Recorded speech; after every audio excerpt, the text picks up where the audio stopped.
اتنے ڈفرینسز کیوں پیدا کیے؟ وہ اللہ نے نہیں کیے، انسان نے کیے. خدا کا سب میں سے یکساں تھا، ہم انسانوں نے اسے تبدیل کیا. جیسا میں نے کہا نا، کائی کے لیے؟ فائدے کے لیے. تو ابھی ہمیں یہ دیکھنا ہے کہ اصل مذہب کیا ہے.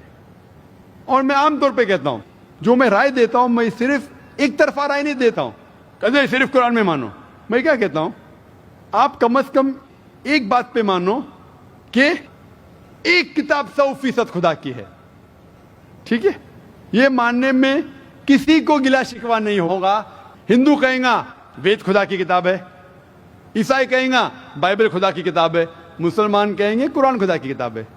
پھر میں یہ کہتا ہوں کہ جو ساری مذہبی کتابوں میں یکسانیت ہے، ہم کم از کم اس کے اوپر عمل کریں.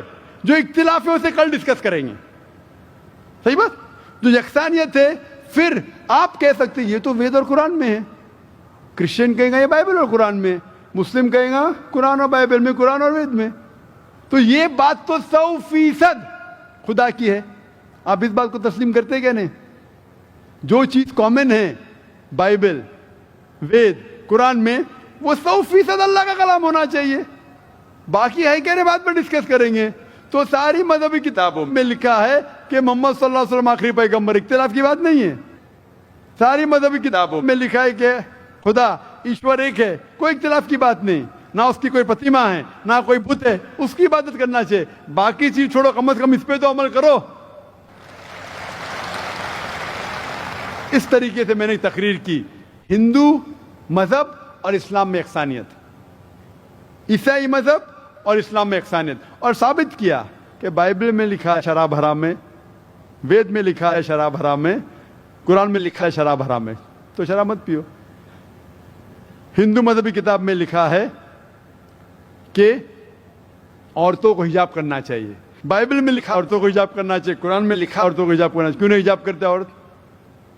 اس طریقے سے آپ ہندو مذہب کتاب پڑھیں گے، لکھا ہے سور کا گوشت کھانا حرام ہے، وشنو شودرا چیپٹر نمبر 5 ورس نمبر 49 میں. بائبل میں لکھا ہے book of Leviticus chapter number 11 verse number 7 and 8، book of Deuteronomy chapter number 14 verse number 8، book of Isaiah chapter number 65 verse number 2 to 5 کہ سور کا گوشت کھانا حرام ہے. قرآن کا تو ذکر کر چکا ہے، 4 جگہ لکھا ہے ہم سور کا گوشت نہیں کھاتے، باقی لوگ کھاتے عیسائی. اس طریقے سے میں کہتا ہوں کم از کم یکسانیت پہ تو عمل کرو. اختلافی باتیں بعد میں کریں گے. اختلاف انسان نے پیدا کیا. اختلاف پیدا کرنے کے باوجود پھر بھی الحمدللہ جتنی بھی مذہبی کتابیں بدلی گئی ہے، اس کے باوجود جو اہم احکامات اب بھی موجود ہے. اسی لیے میں آپ سے کہتا ہوں کہ ایک خدا میں مانو، نہ اس کی کوئی پرتیما ہے اور نہ اس کے علاوہ کسی کی عبادت کرو، اور آخری پیغمبر محمد صلی اللہ علیہ وسلم میں مانو. Hope that answers the question. Thank you.